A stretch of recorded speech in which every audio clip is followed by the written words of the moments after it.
Good evening, ladies and gentlemen. You're watching NDTV. Two big states of India, Uttar Pradesh with 80 Lok Sabha seats and Maharashtra with 48 Lok Sabha seats are particularly important for the outcome of the grand 2024 election battle. Now, one is a political epicenter and the other is the financial capital. But the election activity in both states are centered around alliances and identity politics. In UP, seat-sharing arrangements between Samajwadi Party and Congress has finally worked out. In a joint media interaction today, both parties announced that the Congress will fight on 17 Lok Sabha seats, including important seats such as Varanasi, Kanpur, Ghaziabad and of course Raebareli and Amethi that the Congress won for years before it lost Amethi in 2019. Now, this came after many hurdles, with even Akhilesh Yadav, Samajwadi Party supremo, refusing to join Rahul Gandhi's yatra that recently passed through UP. In Maharashtra, the story is very different. In the last 2 years, the NCP has broken into two, Shiv Sena has split, and important Congress leaders such as Milind Deora and Ashoka Chavan have also quit the party. BJP President JP Nadda is going to start his 2-day Maharashtra tour with Mumbai today with important organisational meetings. Eknath Shinde-led Shiv Sena and NCP led by Ajit Pawar have already made their demands clear. And even as BJP is the only party calling the shots, the state is preparing for the Lok Sabha polls and also assembly elections slated later this year. There is of course the Narendra Modi factor, the Ram Temple promise that was delivered, the Yogi model, caste census, Maratha reservations and shifting sands in the opposition alliance. So the question we ask tonight is what is going to be the fate of the alliances in these two politically critical states, UP and Maharashtra. We'll be joined by a panel of experts, but first, let's look at some reactions. अंत भला तो सब भला, क्या समझे? तो क्या माना जाए? आप समझदार हो? सर, गठबंधन होगा या नहीं? सीट शेयरिंग को लेकर के विवाद छिड़ा हुआ है और कोई विवाद नहीं है। आपके सामने सब चीजें साफ हो जाएंगी बहुत जल्दी। भारतीय जनता पार्टी ने जिस तरह से शासन किया है वो जनता की अपेक्षाओं पे खरा नहीं उतरा है, वादा खिलाफी है। जिस तरह के उन्होंने वादे किए ठीक उसके विपरीत उन्होंने आचरण किया है। इसलिए हम ये घोषणा करते हैं कि इस 2024 के लोकसभा के चुनाव में समाजवादी पार्टी, कांग्रेस पार्टी और इंडिया गठबंधन मिलकर के देश को बचाने के लिए आपके सामने उपस्थित है। अविनाश जी, सबसे अहम सवाल ये है, कल शाम से लेकर आज सुबह तक में क्या ऐसी बातचीतें हुई जो अग्रीमेंट आ गई और इंडिया गठबंधन मजबूत अब थोड़ा सा दिखने लगा है? देखिए, हर शाम और हर सुबह ये चर्चा चल रही थी और इसमें प्रोग्रेस हो रहा था। जो भी प्रगति इसमें हुई उसका आज हम लोगों ने घोषणा उसकी की। ये प्रक्रिया सतत पिछले महीने 1.5 महीने से चल रही थी और बहुत गंभीरता के साथ हर चुनावी क्षेत्र को लेकर इसकी समीक्षा और उसके चलते हुए उसके प्लस माइनस हम लोग कैलकुलेट किए थे। मुझे खुशी है कि आज इन 80 सीटों पर 17 सीटों पर कांग्रेस चुनाव लड़ेगी और अन्य 63 सीटों पर समाजवादी पार्टी और अन्य दल लड़ेंगे। इसकी घोषणा आज हमने यहाँ सीटों में रायबरेली, अमेठी, क्या एनीबडी विद गांधी सरनेम के साथ वहाँ पे दोनों में से दोनों पे लड़ेंगे? गांधी परिवार, आदरणीय राहुल जी या आदरणीय प्रियंका जी, ये निर्णय उनको स्वयं लेना है। So seat sharing seems to have worked out between the Samajwadi Party and the Congress Party. But how has the BJP reacted to this? My colleague Tanishq spoke to Brajesh Pathak, who's the Deputy Chief Minister of Uttar Pradesh earlier today, and this is what he had to say.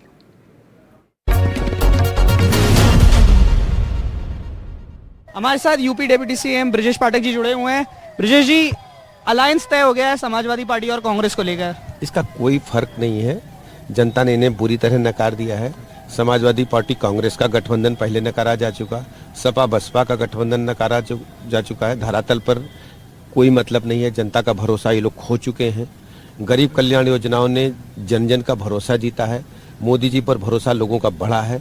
Uttar Pradesh में 80 की 80 सीटें भाजपा ही जीतेगी। अगर 80 की सीटों की बात हो रही है तो यानी कि रायबरेली भी और अमेठी भी जीतेगी? रायबरेली, अमेठी भी और मैनपुरी भी, सभी सीटों पर बीजेपी ही आने वाली है।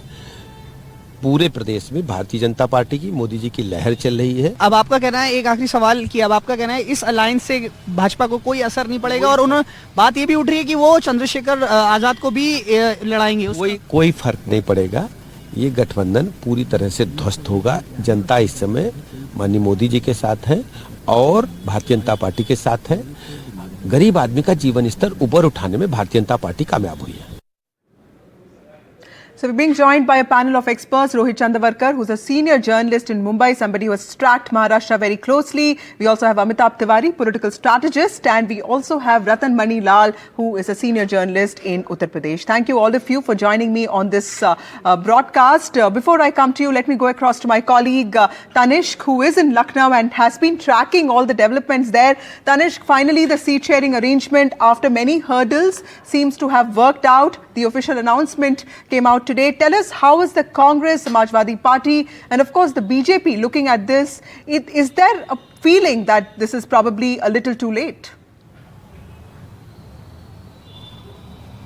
Yes, of course, Vasudha, this comes, we have to look at the timing of it. This comes as the yatra is towards its last leg in Uttar Pradesh. So this had to be done for both the parties and for the India bloc, especially after debacle in so many states. They had to do it to look stronger.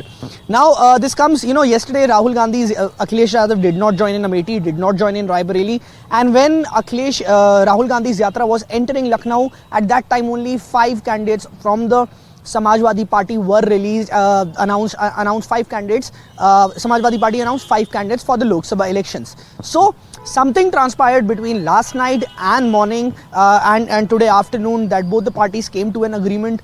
And the 63 and 17 was decided, but it does not end here. Since the yatra is in its last leg, Akhilesh Yadav is expected to join the Bharat Jodo Nyaya Yatra, and of course a show of strength is very important for the alliance, especially after such a long tussle. This tussle is going back, it's starting from Madhya Pradesh elections. Since Madhya Pradesh elections, there has been a tussle between both the parties regarding the seats, and now again in the Lok Sabha elections, finally it has been resolved.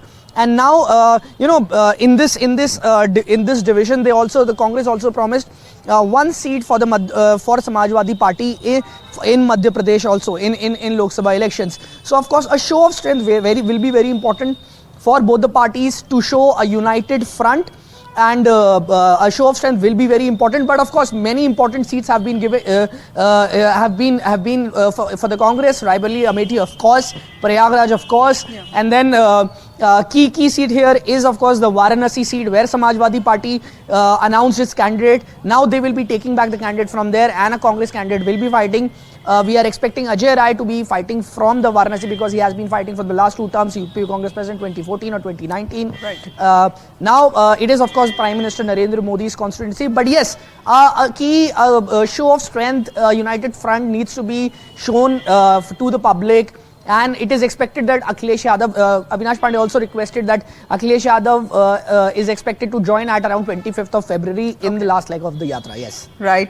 Thank you, Tanish, for joining us with those details. So show of confidence and the optics are going to be equally important. Let me bring in Ratan Mani Lal here, because UP is the flavor of the season. Sir, how do you see the list today? Because what I hear is multiple rounds of discussions took place with the Samajwadi Party insisting that the Congress present at least a list of candidates it wants to field. We saw in 2022 that the party failed to make a mark. In 2019, Congress just won 1 seat. In that context, do you see the Congress focusing on consolidating not just the Muslim vote, but any other anti-BJP voter? Because what explains the confidence of the Congress? In the negotiations, what I understand is that the party seems to have asked not just for Balia, which has the influence of Mukhtar Ansari, but also Moradabad. And even Kannauj. So what do you think explains the confidence of Congress in this context? See, I believe that it not only shows the confidence of both parties in each other, but it also could be an indication of the admission of both the parties of their weaknesses in the state. Because, the 2 parties have been together on various issues in the past. The 2 parties have contested the 2017 assembly elections also together, but nothing much came out of it. And there has been a talk of the 2 parties coming together under the India Alliance banner. And, it was considered to be a very tough task for both the parties, because for the Samajwadi Party, it was important to portray itself as the sole and the strongest opposition party which could rival the BJP in terms of street presence, in terms of a narrative to be given, because Akhilesh Yadav had been the chief minister. And for the Congress, it was yet another chance to motivate its workers, its leaders, and to give them a message that the party is still in the reckoning in the state. Right. So I think for both the parties, it was important to put up a joint fight. And I think behind the scenes, there had been several attempts and meetings had been taking place between leaders of both the parties at several levels. And the grapevine here in Lucknow says that it was Priyanka Gandhi Vadra who intervened and talked to Akhilesh first, and then conveyed a message to Rahul, and then this agreement could be hammered out. Right. So if this is the case, then I think it will boost the confidence of both the parties, because. But don't you think that it's a little too late, because elections are going to be announced in a few weeks from now, and seat sharing, the announcement has just come out, and the whole campaign is sort of left to be designed. So don't you think that this should have happened at least some months ago? Yes, I was coming to that. That at one point it has boosted the confidence of both parties, and especially the workers of both the parties, because they feel that now they have an ally and a strong ally with each other. But unfortunately, there have been several contradictory reports in the past few weeks that the parties, were trying to undermine each other. Right, the that's true. Party let me bring Rohit here. Yes. Rohit, something very different is playing out in Maharashtra. Yes. Help us understand what is going to happen in typical geographies. If you look at Marathwada, there's Ashok Chavan, there is Dhananjay Munde, there's also, Pankaja Munde. In Konkan, you have Narayan Rane, who has joined the BJP. You also have someone like Dilip Kesarkar. Western Maharashtra, NCP, it's seen as a stronghold, but many BJP leaders have also been grooming their constituencies there. And Mumbai alone is very tense, because you have Varsha Gaikwad and you have, Sanjay Nirupam, and, so many people. And these are seats that are held by Uddhav Thackeray-led Shiv Sena. How do you think, all of these alliances are going to work out, and these uncertainties, do you see them having an impact on the final outcomes? Well, Vasudha, just before I start on Maharashtra, one line about the national picture. And, the big picture nationally seems to be, like the previous speaker said, parties are beginning to realize, the national parties are beginning to realize their weaknesses. So basically, they are coming back to square one. In 2014, Prime Minister Narendra Modi, with his great victory, announced in the BJP parliamentary party meeting that next target should be Shat Pratishat Bhajapa, which is only BJP ruled governments everywhere. That should be the target. That was 2014. 10 years later, 2024, BJP realizes that they can't do it alone. And of course, Congress party realized it much earlier, with Pranav Mukherjee committee report saying that, something like a UPA should be formed. So that was done much earlier. Right. So that's the national picture. Now coming to Maharashtra, opinion poll after opinion poll and survey after survey, the BJP and the RSS, which has a very good ground network of karyakartas and all of that, you are very well aware of that. They are coming to the conclusion that with Eknath Shinde and with taking so many leaders together and all of that, also with all of that too, they are not able to cross the 40% vote mark. Or in other words, if you put it in number of constituencies, they may not be able to cross the 24 mark. In fact, some of the reputed agencies are saying that the Mahayuti, which is the BJP-led alliance in Maharashtra, may get only 22 seats. But Rohit, there is no major election that has actually taken place in Maharashtra, right? Even BMC elections have not taken place. So the BJP, after these surveys, you would remember last year, decided to withdraw from Andheri East Vidhan Sabha election, which was a by-election. In Pune, in Kasba Pet, which is a BJP bastion, the BJP had to suffer a loss. Right. Similar things happened in Vidarbha, the legislative council elections. So the BJP now has no option but to take, leaders from outside. And what was thought and written by Arun Jaitley, senior BJP leader and ideologue, leader of the think tank of BJP 10 years, 15 years ago, is now coming true, which is that they have to enter the non-Hindutva space. Okay. Arun Jaitley kept telling the BJP leaders and the RSS that we have to go beyond the Hindutva space and think of leaders from various regional parties who may be left-leaning, but we can do alliances with them. Okay. For instance, Nitish Kumar in Bihar. For instance, Sharad Pawar in Maharashtra. Now, Sharad Pawar refused to come, so they have taken Ajit Pawar. Right. But look at Ashok Chavan. Yes. The person the BJP accused in the Adarsh scam case is now with BJP. So what is happening in Maharashtra, to sum it up, is that the realization within the BJP that they can't do it alone, and that's part one. Part two is, now that they have fallen out with Uddhav Thackeray, they have to still go with some part of Shiv Sena, that is Eknath Shinde. But beyond that, they have to touch the non-Hindutva space, the left-leaning space, the Congress space, and take leaders on their side. So perhaps the voting percentage for BJP could touch close to 45%. Let me take this to Amitabh. I think Rohit is making a very important point here. Also, Mr. Lal made this, that this election is also about smaller parties realizing their weaknesses, and BJP also, in some ways understanding that it has to venture into some spaces that it hasn't gone, before. But clearly, BJP is also calling the shots. At least when it comes to ideology, I don't see any compromise there. Mr. Tiwari, do you see, at least in UP specifically, how do you see the opposition alliance shaping up, in the aftermath of the Ram Temple Pran Pratishtha? You have the BSP going solo, and you keep hearing voices such as Pallavi Patel, or Swami Prasad Maurya. They've also been making those dissenting noises, especially in eastern Uttar Pradesh. How do you see all of this? See, essentially, it is some good news for the India Bloc supporters that at least in one of the states there has been a seat sharing pact between the Samajwadi Party and the Congress Party. However, we have to take into account the fact that this is a much weaker alliance compared to the Mahagathbandhan of 2019. One, BSP is out of it, and second, RLD, which was part of Mahagathbandhan, has now switched sides to the NDA. This alliance caters to largely, if you see, in terms of the social blocks, the MY block, some section of lower OBCs, and a section of the upper caste. So now with BSP contesting alone, it is likely to lead to a split of votes, because if it holds on to a significant chunk of the Jatav votes, then it is likely to play spoil sport, like it did in the 2022 Vidhan Sabha elections. Right. Because the difference of the gap between SP and BJP was 9% in terms of vote share, and the BSP backed 13% vote share. Azad Samaj Party, being part of the alliance, has not yet reached the stature of Mayawati, because they contested in Vidhan Sabha elections also, right, and they got just 0.1% vote share.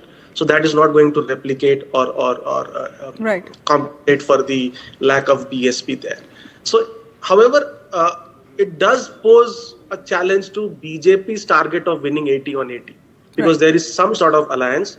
So the votes will not be split between 3 to 4 parties, with the Congress and the Samajwadi Party coming together, and it also sends a signal to the minority community, and they would largely then back this alliance, because this could be as the alliance which could defeat the BJP or capable of defeating the BJP. Right. In Maharashtra, in Maharashtra, see, what we are discussing about is the chances in a Vidhan Sabha election. The Vidhan Sabha election is fairly different from a Lok Sabha election. Today, nobody knows, including surveys, as you said, because no polls have happened. What is the actual strength of UBT versus Eknath Shinde, and what is the actual strength of Sharad Pawar versus Ajit Pawar? It is all guesswork. Right. However, since it is a Lok Sabha election and not a Vidhan Sabha election, I think most of the points which Sir is making pertains to a Vidhan Sabha election. Right. The BJP does realize that it is on a sticky wicket in Vidhan Sabha election. However, in a national election, with the ticket of Narendra Modi, who fetches almost 1/3 of the BJP votes, and mind you, Maharashtra, the BJP or the NDA won 41 out of 48, not because of Hindutva. Right. Mumbai is also the financial capital of the country. Right. So the investment and the business-friendly policies of the NDA also attract a lot of voters there. So I think it's a very different ball game in the Lok Sabha elections. And the MVA is not a tested alliance, whereas the Shiv Sena and the BJP have been a tested alliance. Right. So interesting things panning out there, and we'll have to see. Absolutely. I wanted to ask Rohit about this VBA and, Vanchit Aghadi and, the influence of Prakash Ambedkar, but I'll take that offline. Thank you all of you for joining us on this show.